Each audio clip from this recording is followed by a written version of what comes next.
O que é? O que é? O que é? O que é? O que é? O que é? Que é? O que é? O que é? E o que é, hein? O que é? O que é? O que é, meu irmão?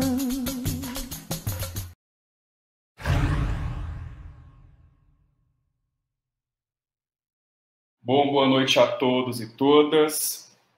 Hoje nós estamos começando mais um episódio do Historinha Diagnóstico. Hoje com a presença do professor Carlos Arthur Galo, a quem desde já agradeço por ter aceito participar deste debate de hoje à noite, que terá como tema o que é Comissão da Verdade. O professor Carlos, ele é doutor em Ciência Política pela Universidade Federal do Rio Grande do Sul. Ele é mestre em Ciência Política, especialista em Direito Internacional e bacharel em Direito e em Ciências Sociais. Atualmente é professor do Departamento de Sociologia e Política e do Programa de Pós-Graduação em Ciência Política da Universidade Federal de Pelotas. É também coordenador do Núcleo de Pesquisa sobre Políticas de Memória, o NUPOME.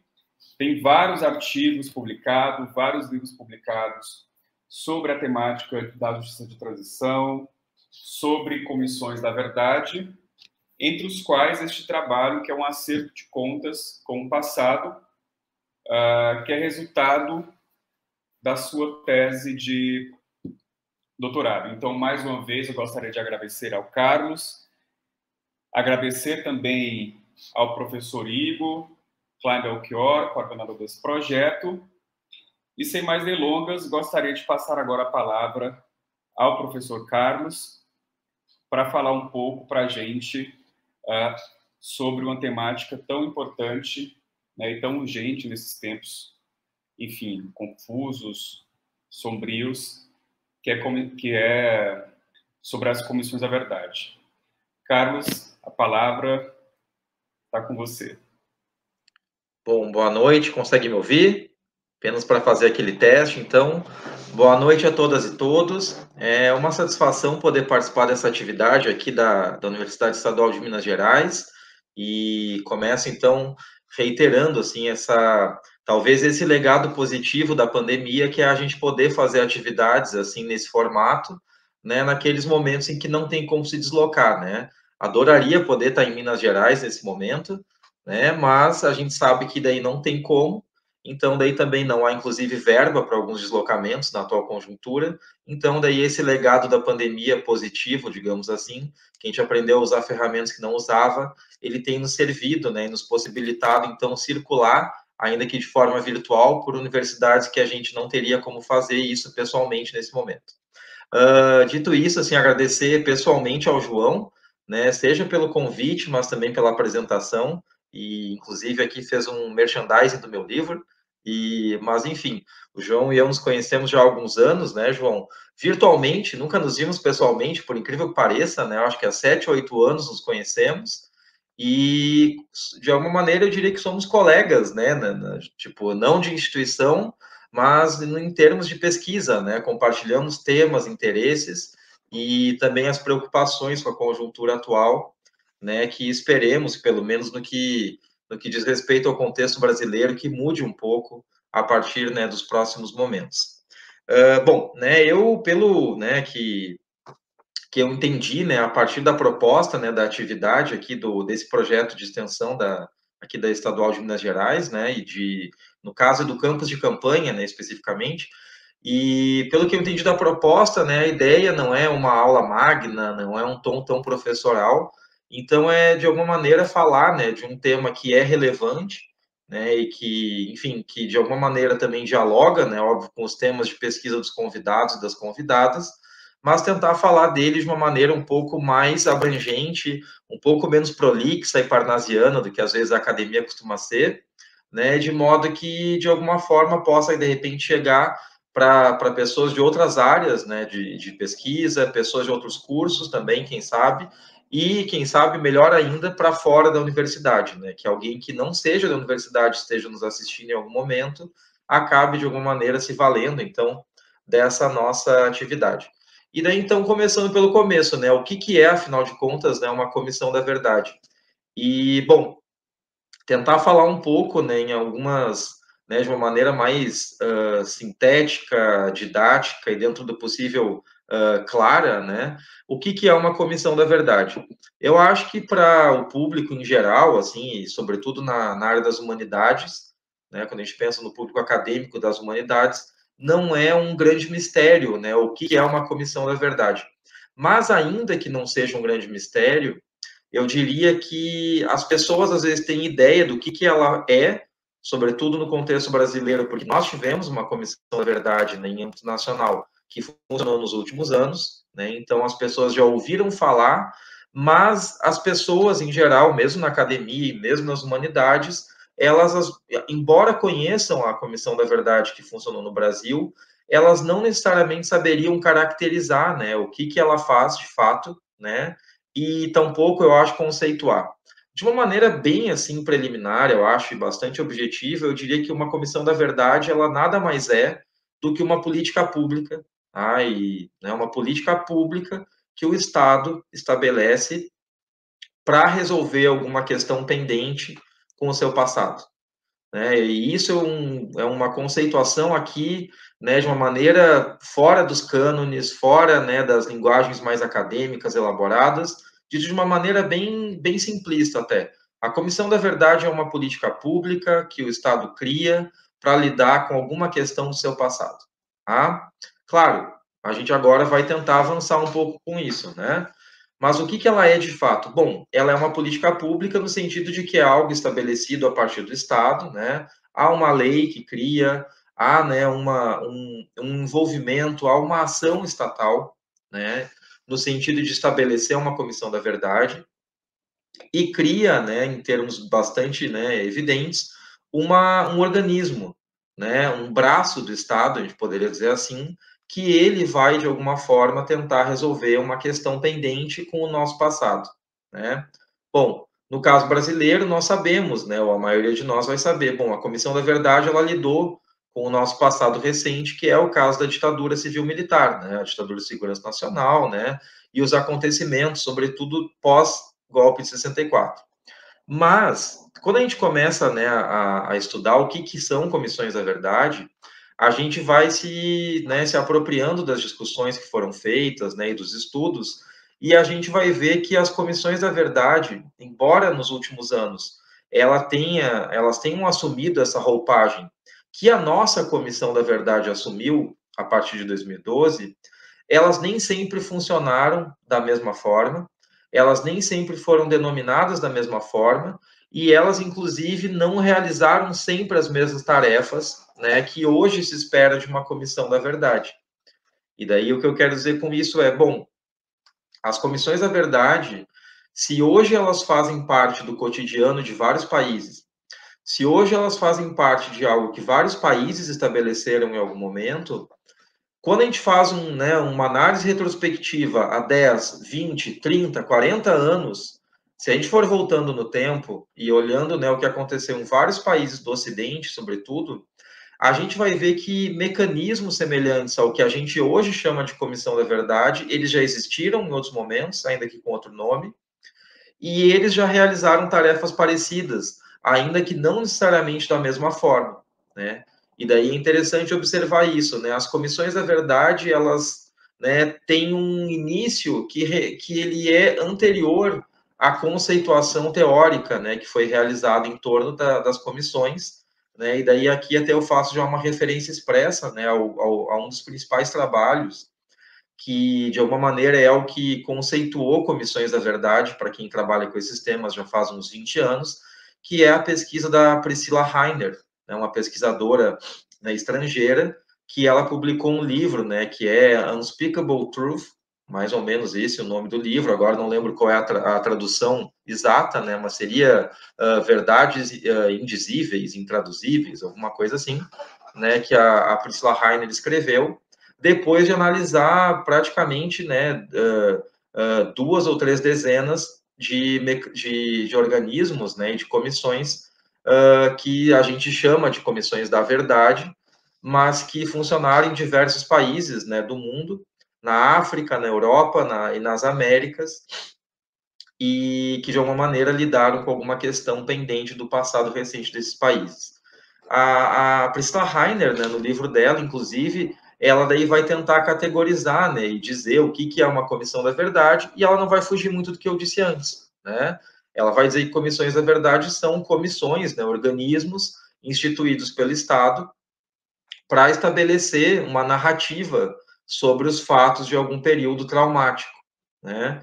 E daí ela lista na obra dela o que seriam as 5 características que predominam, né, eu diria predominam, porque ela mesma acaba reconhecendo que nem todas as comissões cumprem todos esses requisitos, sobretudo aquelas que existiram há mais tempo, né, do que as que começaram a surgir já em meados dos anos 90 e nos anos 2000. E daí, voltando para a questão temporal, as comissões da verdade que surgiram nos últimos 10, 15 anos, a gente poderia dizer que quase todas elas preenchem os 5 requisitos que a autora menciona, mas quanto mais a gente se distancia no tempo, mais a gente vai vendo que as comissões antigas, elas não necessariamente cumpriram todos os requisitos, mas isso não faz com que elas tenham deixado de ser comissões da verdade. Mais adiante, eu acho que eu vou falar um pouquinho, até para, se for o caso, né, e se o João permitir, falar um pouquinho até mesmo numa perspectiva comparada de algumas comissões, falar da comissão que surgiu no Brasil, falar um pouco da Argentina, de repente do Chile e do Uruguai também, até para dar uma dimensão mais aqui regional, né, no Cone Sul da América Latina.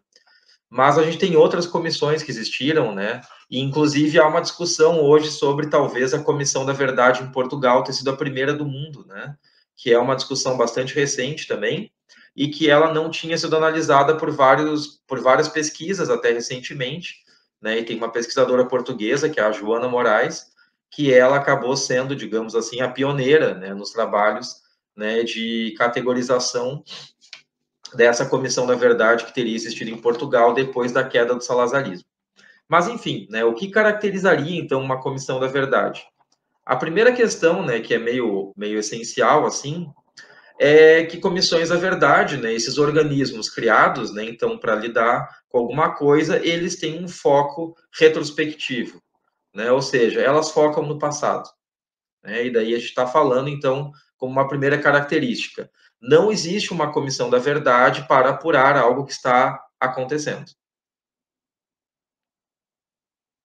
Um segundo lugar, né, um segundo aspecto, assim, dessa tentativa de caracterização do que é uma comissão da verdade é identificar, né, ou melhor, constatar o fato de que comissões da verdade, elas investigam, né, um conjunto de eventos que estão, né, situados num determinado período de tempo. Ou seja, elas têm um período com início, meio e fim que vai ser avaliado, né, investigado por essas comissões. Né? Ou seja, é um evento passado, e é um evento passado, mas que ele tem um início, um meio e um fim, mais ou menos claramente definidos. Eu digo mais ou menos, né, e daí aqui um parênteses, né, eu não sou da história, né, ainda que tenha, né, um diálogo evidente com a historiografia e com a história e tudo que eu trabalho nos últimos anos, né, mas só para reiterar um pouco, né, eu sou um cientista político metido a historiador às vezes, mas eu sei que a historiografia discute muito isso, né, e os fatos históricos, muitas vezes aquele fato, quando tem que a gente chama de um fato determinante, ele às vezes tem antes dele muitos outros fenômenos e acontecimentos que conjuntamente colaboram, né, e que acabam mexendo na linha temporal, fazendo com que a gente possa dizer que um fato, às vezes ele iniciou 10, 15 ou 20 anos antes, né, e que um processo histórico também só se encerrou 10, 15 ou 20 anos depois do que aquela data oficial que em algum momento foi estabelecida para dizer que uma coisa começou ou terminou, né. E daí aqui vamos pensar mesmo a nossa ditadura, né? Tem todo um debate historiográfico, né? Afinal, quando ela terminou, né? Daí a gente vai encontrar, tem os historiadores aí que dizem, ela acabou em 79, depois que o AI-5 foi revogado. Vai ter os historiadores que vão dizer que ela acabou em 82, quando o multipartidarismo foi resgatado. Em 85, quando o Sarney tomou posse, em 88 com a Constituição, enfim. vai ter várias pessoas, né? Inclusive, tem às vezes análise que dizem que terminou de fato em 2003, quando o primeiro presidente de oposição à ditadura foi de fato eleito, né? Então, enfim, mas daí é isso, né? As comissões, na verdade, focam no passado, elas têm um período delimitado, né, para investigar. Dentro do possível, e daí aqui uma terceira característica, elas tentam dialogar com os setores que foram atingidos, né, pelos acontecimentos investigados, né, buscando informações, e daí aqui ganha algum destaque, né, o papel do testemunho, né, e sobretudo do diálogo com as vítimas e com grupos de vítimas, né. E, claro, né, se é uma comissão da verdade que vai avaliar algo que aconteceu há 100 anos, né, esse diálogo ele não vai acontecer, né? Mas é isso. Uma quarta característica de uma comissão da verdade é que ela é algo temporário, né? Ela existe, ela tem um mandato, né? Ela tem um prazo de funcionamento. A gente não cria uma comissão da verdade com a pretensão de que ela exista para sempre, né? Até porque, enfim, ela é algo temporário, né? Ela é como se fosse uma CPI, de alguma maneira um pouco, ainda que limitada, mas como um paralelo, né? Ela tem um início, um meio e um fim, né? Ainda que o tempo varie, né, de acordo com cada contexto. E uma vez que elas são oficializadas pelo Estado, né, a gente poderia acrescentar, então, um quinto, né, um quinto elemento para caracterizar uma comissão da verdade, que é pensar, então, no objetivo final dela. Elas são oficializadas e criadas pelo Estado, e elas têm, né, como um objetivo, ou como uma meta estabelecida de curto e médio prazo, apresentar um relatório, um documento, reportando, né, o que ela fez durante a sua vigência. E daí, então, aqui a gente encontra, assim, o que caracteriza, em linhas gerais, uma comissão da verdade. E, claro, isso é o que caracterizaria, né, como eu disse, a princípio, e sobretudo, as comissões que surgem nos últimos anos. Se a gente começa a fazer uma análise retrospectiva, a gente vai ver que algumas comissões que existiram antes, elas não preencheram necessariamente os 5 itens, né, com a mesma intensidade, até porque daí também é isso, a realidade, né, ela é muito maior do que a caracterização que a gente cria academicamente, né, e comissão da verdade não é uma receita de bolo, né, assim como justiça de transição não é uma receita de bolo, né, coloca mais reparação aqui, mais memória ali, não é assim que funciona, né, até porque se funcionasse assim, a gente resolvia todos os nossos problemas. Sei, João, não sei se para começar tá tudo bem. Sua fala foi bem esclarecedora e eu gostaria de levantar alguns pontos aqui. Você citou que não era historiador, mas que tem um pé bem fincado na história, pelo menos eu considero, né? Eu já li quase todos os seus trabalhos, dialogo bastante com o seu trabalho desde o princípio da minha pesquisa de doutorado. E o que eu acho interessante mencionar é que essa perspectiva comparada que você adota nos seus trabalhos, pelo viés da ciência política, é uma perspectiva muito útil à história, né? Então, é interessante a gente citar esse diálogo profícuo, esse diálogo pertinente, que é possível estabelecer entre a ciência política e a história, sobretudo em trabalhos que têm como essa temática. Você citou o trabalho da Priscila Rainer, eu peguei aqui o livro, acho que eu tenho uma versão em espanhol dele, foi muito útil para a minha tese, e de fato é um trabalho que vale a pena ser lido, né, por quem tem interesse em saber um pouco melhor sobre o tema. E é um trabalho que nós, né, que pesquisamos sobre comissões da verdade, sobre justiça de transição de forma mais geral, é um trabalho super útil, né, para a gente. A respeito das comissões, você fez uma abordagem mais genérica, bem interessante, mas para quem não conhece, né, o professor Carlos tem pesquisas acerca da Argentina, que é um caso muito interessante, né, muito interessante no sentido de iluminar uma série de caminhos que foram trilhados em relação à justiça de transição, E também interessante no sentido de estabelecer comparações com o Brasil. Acaba sendo que um pouco inevitável, né, não fazer essas comparações.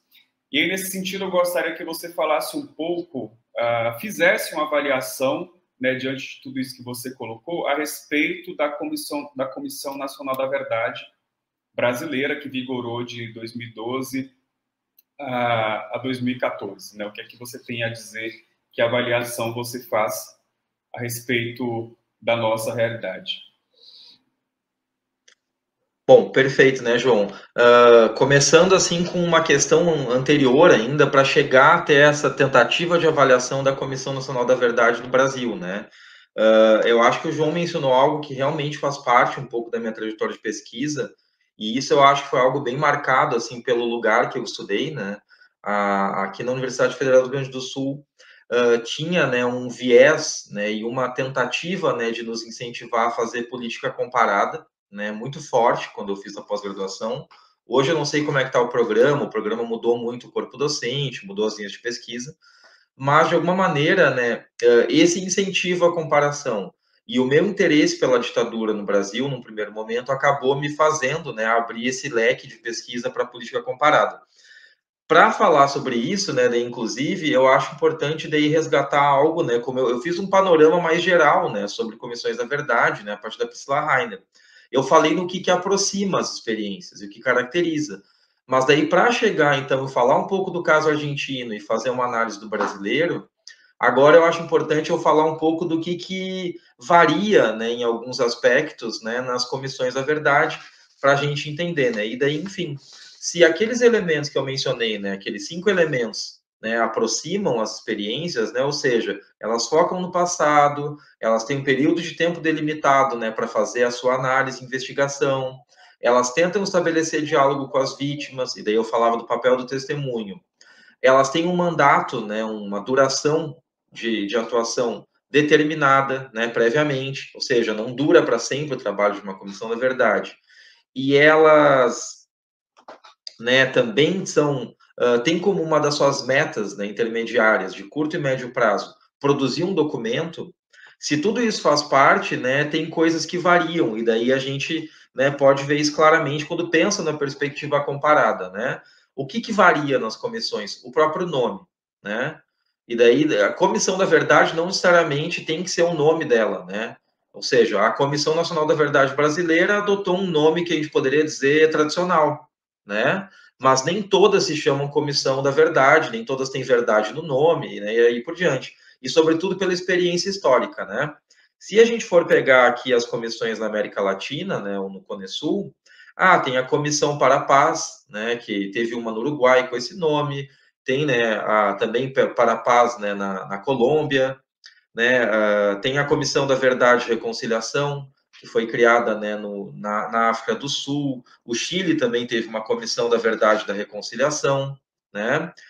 A Comissão da Argentina não é Comissão da Verdade o nome, né? Aquilo que hoje nós consideramos como a primeira experiência da América Latina, salvo engano, que é a comissão criada na Argentina a partir de 83, né, quando o Alfonsín toma posse na presidência, é a CONADEP, né, a sigla, né, que é a Comissão Nacional sobre o Desaparecimento de Pessoas. Daí aqui, por sinal, um parênteses, né, recentemente foi lançado, né, o filme Argentina, 1985, não sei quem já viu ele, recomendo fortemente, e ele mostra, né, parte, né, dos resultados do trabalho da comissão, essa da CONADEP, que é a Comissão da Verdade criada, né, pelo governo Alfonsín, logo após o final da ditadura na Argentina.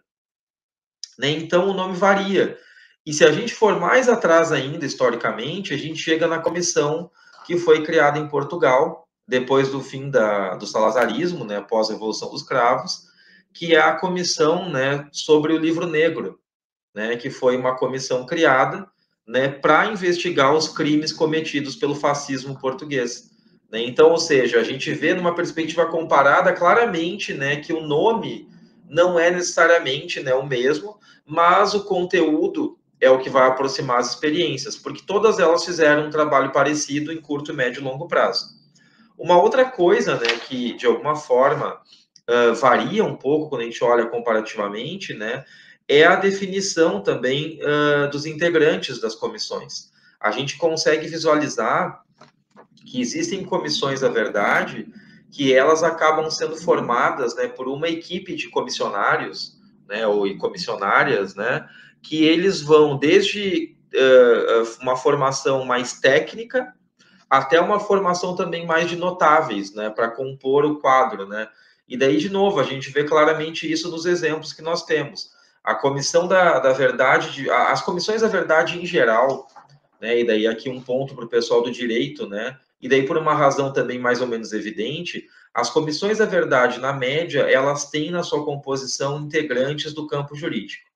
Afinal de contas, bom, elas lidam com verdade, com memória, elas buscam também estabelecer, às vezes, um caminho para a judicialização, né, dos crimes que foram cometidos num período. Então, faz sentido ter juristas e pessoas do campo jurídico de destaque de um país sendo chamadas para compor uma comissão, né? O que então levaria, né, para o lado mais técnico, às vezes, a composição, né, hegemônica de uma comissão. Mas também existem aqueles quadros, né, que seriam notáveis, né, que vão ser chamados para uma comissão. No caso da África do Sul, o país totalmente dividido após o fim do apartheid, né? Quem preside a comissão? Né, o arcebispo, né, o Desmond Tutu, né, que era um arcebispo da Igreja Anglicana na África do Sul. Ele faleceu há pouco tempo, inclusive, né, com mais de 90 anos, né, e ele foi convidado pelo Nelson Mandela para presidir a Comissão da Verdade. É uma pessoa da igreja, é uma pessoa religiosa, ele, inclusive, conseguiu pautar, né, vários debates da comissão na época, né, nos anos 90, a partir também do diálogo com princípios e preceitos religiosos, né, a própria ideia da verdade, né, o slogan da Comissão da Verdade Sul-Africana era a verdade liberta, né, que era um incentivo para que as pessoas falassem o que aconteceu. A gente tem na Argentina algo interessante, né, o que seria o presidente da Comissão da Verdade era o Prêmio Nobel, né, então daí a gente tem um Prêmio Nobel presidindo a Comissão da Verdade na Argentina, que agora me deu Alzheimer, e daí me esqueci o nome dele. Não sei se o João lembra do nome dele. O Alzheimer também bateu aqui, foi coletivo. Mas daqui a pouco ele vem... Daqui a pouco a gente lembra e fala, então. Mas era o Prêmio Nobel, né, no caso, que presidiu a Comissão da Verdade, né, e que inclusive foi quem estabeleceu, né, a ideia do Nunca Mais, né, o Nunca Mais na Argentina. E a gente tem uma Comissão da Verdade como a brasileira, que ela é composta por pessoas que são mais ou menos, eu diria, selecionados por critérios técnicos, porque eu acho que a gente não poderia dizer que ninguém, né, dos nomes que compôs a nossa comissão, ainda que pessoas conhecidas no mundo jurídico ou acadêmico, não se tratava propriamente de pessoas notáveis, né, no sentido, né, de que não eram pessoas que, de alguma forma, seriam, né, vistas como alguém que não poderia receber críticas, ou alguém acima, digamos, de qualquer discussão e tudo mais. Ainda, como eu disse, que nós tenhamos gostado, né, da participação de algumas pessoas na comissão. A gente teve uma comissão formada, né, por pessoas, né, do caso, psicanalista, né, juristas, né, também, né, teve um religioso, semi-religioso, que compôs a nossa comissão. Eu diria semi-religioso, porque ele não tinha, né, não estava exercendo, né, nenhum cargo eclesiástico, nem nada. Mas, enfim, isso também varia, né, de uma comissão para outra. Outra variação, né, nas comissões é o período de vigência. Eu estou falando de todas essas questões que variam para poder depois chegar lá na análise, né, e fazer um balanço sobre a nossa Comissão da Verdade. O período de vigência é algo que varia bastante, né, e daí, enfim, todas têm um prazo que vai acabar, né, dando fim aos seus trabalhos. Tem comissões que funcionam por 1 ano, por 2 anos, por 3 anos, por menos de 1 ano, e até o caso da Comissão Portuguesa, que ela funcionou por mais de 10 anos, até ser extinta, né? E o que nos mostra que, enfim, né, a vontade, né, e também isso é algo que faz parte das comissões da verdade, elas acabam representando aquilo que uma coletividade consegue estabelecer como aceitável em cada contexto. E daí a gente vê também essa situação, né? Bom, quanto mais próximo dos acontecimentos a comissão estiver, por um lado é melhor, porque as coisas ainda estão muito presentes, mas, ao mesmo tempo, né, quanto mais distanciado, às vezes, né, a comissão consegue trabalhar melhor sobre alguns aspectos, né? Mas, enfim, a Comissão da Verdade na Argentina, ela existiu por menos de 1 ano, né? Ela funcionou, em poucos meses ela produziu um relatório riquíssimo, que é o relatório Nunca Mais, né? Mais de 9 mil casos de desaparição foram, né, levantados pelo relatório, né? Centenas de casos de roubos de crianças, né, apropriação indevida de menores, entre outros crimes, né, os centros clandestinos, tudo isso veio à tona já lá em 1984, com o relatório da Comissão da Verdade na Argentina. Mas vai ter realmente, né, comissões que duram muito tempo, que é o caso da Comissão Portuguesa, ela durou quase 14 anos, se eu não me engano.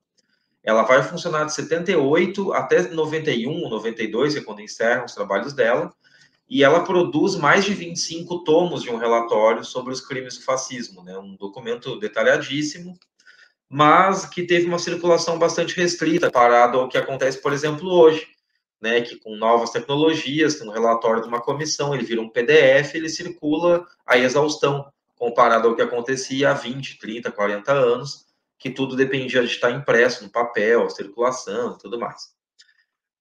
Uma outra coisa daí que também vai ser diferencial nas comissões da verdade é que os crimes que elas avaliam, eles não estão só associados a uma ditadura. E daí também isso é uma outra variação. Bom, como eu mencionei agora há pouco, né, teve uma comissão da verdade na África do Sul. A Comissão da Verdade da África do Sul, ela não avalia crimes de um período, né, de ditadura. Ela avalia, né, ela investigou os crimes cometidos durante o apartheid, né, que era o regime de segregação. Ele não era um regime totalitário, né, estrito sensu, não se considera também como uma ditadura, porque não era, né, não é o que se considera, né, não é o formato, né, institucional dele, mas há segregação. E daí, então, quando chega ao fim a segregação, se cria uma comissão para investigar isso. Tem outros exemplos. O Canadá criou uma comissão da verdade alguns anos atrás, né, que funcionou há algo em torno de 10 anos, que ela era voltada, né, à análise, né, e investigação de crimes cometidos contra os povos originários no Canadá.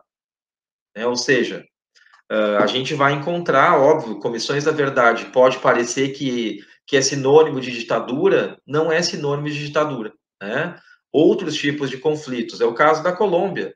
A Colômbia teve uma comissão da verdade. A rigor, a Colômbia não viveu uma ditadura. Ela viveu um período de conflito armado, uma guerra civil, talvez, né? Então, a gente não... Né? Ou seja, as ditaduras, elas vão avaliar, elas vão investigar aquilo que, de alguma maneira, caracteriza o passado recente e os eventos traumáticos de cada contexto. De modo que, inclusive, tem pessoas que demandam, com alguma razão, que o Brasil poderia estabelecer uma comissão da verdade para abordar o tema da escravidão, né? Que o Brasil poderia criar uma comissão da verdade para falar sobre o massacre dos povos indígenas. E está tudo bem, poderia acontecer mesmo. Por questões históricas, sociológicas, políticas, de conjuntura, a nossa comissão da verdade, que nós tivemos, né, a CNV, ela abordou os crimes do período da ditadura, né, a partir de 64. E daí, com isso, eu chego finalmente, então, a tentar fazer o balanço, né, que o João pediu. A Comissão Nacional da Verdade Brasileira, né, se a gente for analisar o que caracteriza e também o que varia, né, de um país para o outro, de uma experiência para outra, eu diria que a nossa comissão, ela, né, de alguma forma, né, ela pensando, né, na questão, ela tem um nome que é evidente, Comissão da Verdade, ela durou, né, ela teve 2 anos como mandato definido, depois estendeu por mais uns 6 meses, aproximadamente, né, ela começou a funcionar em 2012 e ela entregou o relatório final em dezembro de 2014, né, na época para a presidenta Dilma. Ela foi formada, né, basicamente por pessoas, né, que eram mais, digamos, técnicas do que notáveis para sua composição, né, o que supostamente teria sido um ganho em termos, assim, digamos, de amadurecimento também na formação da comissão. Não precisava se apelar para alguma pessoa, né, que fosse quase, né, um ser elevado e que pudesse acalmar os ânimos, não. Os critérios foram mais técnicos mesmo. E ela abordou a ditadura no Brasil, né? Mas ela teve alguns problemas, né? Ela focou no passado, mas teve uma primeira divergência em relação ao período que ela ia avaliar, né? A proposta inicial era que a comissão focasse apenas na ditadura, mas o texto que deu, né, a criação da Comissão da Verdade no Brasil, ele já foi alvo de disputas, né, entre forças armadas e setores do governo, com outros setores pró-direitos humanos vinculados às vítimas da ditadura, de modo que na queda de braço, inclusive, teve, né, uma demissão de ministros e coisas do gênero, e o escopo, né, da Comissão da Verdade, ele acabou sendo modificado, e ela, em tese, abrangeria crimes cometidos desde a década de 40 até 88. Né? Isso já é um primeiro ponto problemático da nossa comissão, porque daí a comissão ia funcionar por 2 anos, com apenas 7 integrantes, né, para avaliarem um período de mais de 40 anos de violações dos direitos humanos. Isso é um problema por si só. Um outro problema associado a isso, né, quando a gente vai falar da nossa Comissão da Verdade, é que ela vai ter esse objetivo, então, hercúleo, por um consenso dos integrantes. O foco, apesar de a lei dizer que o foco é os 40 e poucos anos, o foco dos comissionários foi o período da ditadura, o que mostra um descompasso entre o que a lei previu e o que foi realizado, mas, ao mesmo tempo, há referências aos períodos anteriores e posterior, de modo que fica, né, para um leigo, né, ou para uma pessoa leiga, a impressão de que a violência ela faz parte da democracia e da ditadura e que não faz diferença ser ditadura ou democracia em última análise, né, o que é um problema também da nossa comissão. E por fim, né, uma outra coisa assim que a gente fica pensando é na própria circulação, né, do relatório final da nossa Comissão da Verdade. Eu estou falando só dos pontos negativos primeiro, mas eu vou falar dos positivos também, né? O relatório final da Comissão da Verdade, ele tem uma circulação, né, que, para além das nossas bolhas acadêmicas ou militantes, ele, de alguma forma, ele não circula, né? Dificilmente a gente vai falar com uma pessoa num ponto de ônibus e, ela saber que a Comissão da Verdade existiu e ela saber dizer o que foi, e 2, ela conhecer o relatório final. Né, salvo, né, a gente querer ser aqui até um pouco hipócrita do ponto de vista acadêmico, a gente sabe que, na média, as pessoas não sabem nenhum desses elementos. Nem que a comissão existiu e o que ela era, e muito menos que ela fez um documento final, que é o relatório. Né? Mas, enfim, críticas à parte, daí pensando um pouco num balanço, eu diria que, sendo agora um pouco do meu otimismo, às vezes, né? Pensando na nossa comissão, né, no caso brasileiro, e comparando até com as experiências dos países vizinhos. E outra coisa, né, a nossa vem muito tarde, né, a nossa chega quase 30 anos depois do fim da ditadura, né, que é um outro problema, né, muito tempo, né, algumas coisas parecem que já estão escamoteadas na memória coletiva, e daí uns doidos resolvem investigar algo que para muitas pessoas é passado, né, que é um problema, né, que a gente sabe que existe. Mas, apesar disso, apesar dos limites, né, nós tivemos uma Comissão da Verdade. E daí eu acho que o primeiro ponto, contraditoriamente, é esse. Né? Pior teria sido nunca tê-la. Né? Seria muito ruim nunca termos feito isso. A existência de uma Comissão Nacional da Verdade, né, que funciona em âmbito nacional, num país continental como o caso brasileiro, representa, né, simbolicamente, sobretudo, né, no plano político, uma vontade política de dizer, né, e de resgatar alguns fatos, né, e de alguma maneira narrar, né, e criar algum tipo de narrativa oficial sobre alguns acontecimentos. Então, isso por si só é um legado positivo da existência da comissão para nós. Nós tivemos uma comissão, ela representa, né, uma vontade política que naquele momento acabou sendo transposta, né, para a realidade, e que ela nos traz, então, uma narrativa oficial de alguns fatos, né? E daí, claro, de novo, a memória está sempre em disputa, as narrativas estão sempre em disputa, mas, a rigor, o Estado brasileiro disse, em 2014, que a ditadura foi ditadura, que em 64 houve um golpe, e que, a partir desse golpe, foram praticadas diversas violações de direitos humanos, inclusive tem a lista com o nome das pessoas, né, que puderam ser identificadas, né, como criminosas pela comissão. Então, isso é um ponto positivo. Eu acho que a nossa Comissão da Verdade, né, daí a vantagem de ter sido tardia, ela tem uma vantagem tecnológica que outras não tiveram, né? A Comissão da Verdade no Brasil, por ter surgido, né, tão tardiamente, ela pôde ter um canal no YouTube, né, que pode parecer algo simples, mas é uma coisa interessante, onde ficaram gravadas, né, as transmissões que foram realizadas durante o período. Ela pôde se beneficiar também de uma circulação midiática que outras instâncias em outros países não tiveram, né, para além da mídia impressa, né? Ela pôde circular em blogs, ela pôde ter retransmissão em canal no Facebook, no YouTube, ela teve várias audiências que tiveram trechos que foram transmitidos em jornais, né, na televisão, de ampla circulação, e daí aqui não tem problema em reconhecer que o Jornal Nacional é de ampla circulação, né? O Jornal Nacional transmitia alguns depoimentos que foram concedidos à Comissão da Verdade. A Comissão da Verdade brasileira, ela acabou se valendo também, né, dessa própria possibilidade técnica e tecnológica dela ter um site que, às vezes, os últimos governos tiram do ar, né, inclusive alguns documentos, mas ela pôde ter um site oficial, no qual ela disponibilizou em PDF vários documentos que há 15 ou 20 anos, para a gente conseguir, o João, né, que pode parecer muito jovem, às vezes, aqui quando a gente olha no vídeo, mas eu sei que ele não é tão jovem assim, mas enfim, brincadeiras à parte, né, João? Mas a gente sabe, quando a gente estava na graduação, na pós-graduação, e não foi há tanto tempo assim, a gente penava para conseguir alguns materiais e, tipo, PDF quase não existia, né? E alguns livros a gente só conseguia impresso com muito suor, né? Então, e, bom, a Comissão da Verdade Brasileira pôde produzir, né, documentos parciais e o relatório final, que eles estão aí em PDF, em várias versões, e disponíveis para quem quiser e se empenhar. E um outro ponto que eu acho importante da comissão, apesar de todos os limites, é que ela também, né, por vir num momento mais, assim, digamos, mais recente, ela pôde ver tudo que deu certo em outros lugares e trazer para si. Então, ela criou os grupos de trabalho temáticos, que é algo interessante da nossa comissão, que, de alguma maneira, facilitou um pouco a organização de alguns dados, e a nossa Comissão da Verdade ela foi bastante plural, né, no seu relatório, ao tentar criar, né, relatório, dentro do relatório, subdivisões por alguns temas relevantes. Né? Então, por exemplo, a nossa Comissão da Verdade produziu, né, um capítulo temático sobre a violação praticada contra as mulheres. Né?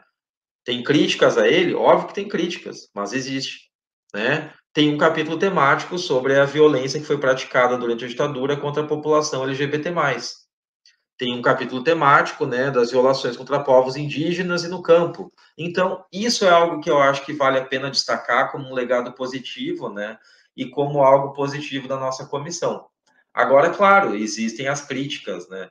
No final das contas, eu estou dando uma de duvidoso, porque eu não digo nem que ela foi o caos, que alguns dizem, mas eu também não acho que ela foi, né, a maravilha epifânica que outros falam. Eu tento ser um pouco, assim, um otimismo realista, né. Teve pontos muito importantes, eu acho, o trabalho da comissão, e como eu disse, ela é um órgão do Estado, que ela funciona por 2 anos e meio, ela produz um documento, ela realiza investigação, e ela diz, né, e através, né, do Estado, é o Estado dizendo também, que a ditadura existiu, que o golpe aconteceu e que os crimes foram cometidos. E daí, em tese, isso era para arrefecer os ânimos, né, de vários setores, e era para, de alguma forma, cumprir o seu objetivo, né, que é o objetivo de todas as comissões, bloquear ou barrar, da melhor forma possível, o negacionismo e a repetição. Né? Perfeito, Carlos. Eu acho que você trouxe pontos muito importantes aí durante sua fala, que me fizeram refletir sobre algumas questões que eu gostaria de pontuar aqui. A primeira é o aspecto político da comissão. Né? A gente sabe que a comissão ela deixou a desejar, sobretudo, eu diria, para as vítimas, para os familiares, né? No sentido de querer ver a comissão indo além. Você tem um aspecto político importante no sentido de estabelecer uma narrativa oficial, né? Que eu acho que a gente poderia colocar como sendo uma dívida do Estado brasileiro com a sociedade, isso foi importante. Um outro aspecto também que a gente poderia colocar, que a despeito de todo o material que a comissão produziu, né, isso é um aspecto muito positivo, poderia ter ido além nesse aspecto da socialização desse material produzido. Eu acho que foi um aspecto que a comissão poderia ter trabalhado melhor, mas enfim, né, a gente sabe que depois da comissão o Brasil virou esse caos, né, que virou. Chega até a ser curioso, porque, em linhas gerais, né, as comissões da verdade têm, por princípio, aprofundar processo de democratização, e no Brasil, após a comissão, né, veio um impeachment, que, na verdade, foi um golpe parlamentar, e, ao contrário, a nossa democracia tem passado por apuros, né? A gente vive à beira de um abismo, o que não deixa de ser curioso.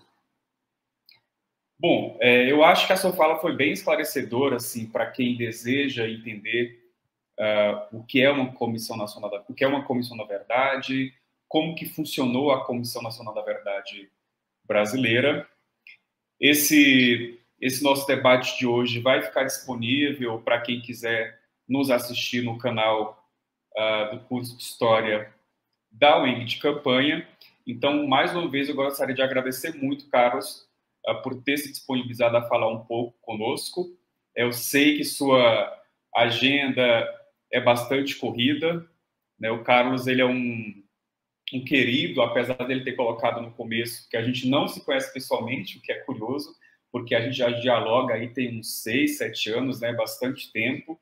E a gente está sempre trocando figurinhas, né? Vez por outra a gente se barra aí para poder fazer alguns debates e dialogar, o que é sempre muito prazeroso. Então, gostaria mais uma vez de agradecer em nome da UENG Campanha. E, enfim, espero que, talvez não muito em breve, né? Porque a gente precisa descansar, mas que nós tenhamos outras oportunidades para estar debatendo. Então, eu vou deixar aqui meu abraço e repasso a palavra a você para, enfim, fazer suas considerações finais. Não, perfeito. Eu que agradeço e reitero o agradecimento pelo convite ao João e ao pessoal que está por trás do projeto, né, que eu sei que não é um projeto pessoal do João, especificamente. E é isso, né? Fico à disposição também depois, se o João quiser compartilhar o meu contato também com quem tiver interesse. E fica aqui também um pouco do nosso apelo, eu diria, né, João, e do convite para que mais pessoas se interessem por esse tema, né, e que continuem estudando, né, as políticas de memória no Brasil, para, quem sabe, a gente não voltar a ver algumas coisas acontecerem como a gente tem visto nos últimos tempos, né, e para que, de uma vez por todas, as pessoas consigam diferenciar, né, e ver com clareza qual é a diferença entre uma ditadura e uma democracia, e que, na dúvida, elas não hesitem em apoiar a democracia, né, que eu acho que é o que nós gostaríamos também, e que é também, em última análise, eu acho o objetivo de uma comissão da verdade, né? É talvez estabelecer né, as bases, né, não só para o não esquecimento, mas, sobretudo, né, para não repetição, porque é um pouco essa, eu acho que é a premissa, né, de uma comissão da verdade, e, né, ainda que no caso brasileiro não tenha se confirmado, né, a hipótese virtuosa dos estudos de que comissões da verdade, elas fortalecem a democracia. Infelizmente, o caso brasileiro, ele é um ponto fora da curva nesse aspecto, né? Ainda assim, a gente tem que continuar acreditando que essas medidas, elas em algum momento vão render frutos e tem que continuar defendendo e demandando que elas existam. E, bom, João, né, e demais pessoas que estão nos assistindo, né, uma boa noite, muito obrigado. Eu espero que a gente se veja pessoalmente um dia, João, né, que a gente saia da tela, né, finalmente, seja em Campanha, em Belo Horizonte, em São Paulo, no Rio ou aqui, também fica o convite para vir a Pelotas, quando puder, e com certeza não é a última atividade que nós realizaremos. Um abraço, meu querido, boa noite e até mais. Um abraço, gente. Tchau. Até a próxima atividade. Tchau. Espero que tenham gostado. Nos vemos no próximo episódio.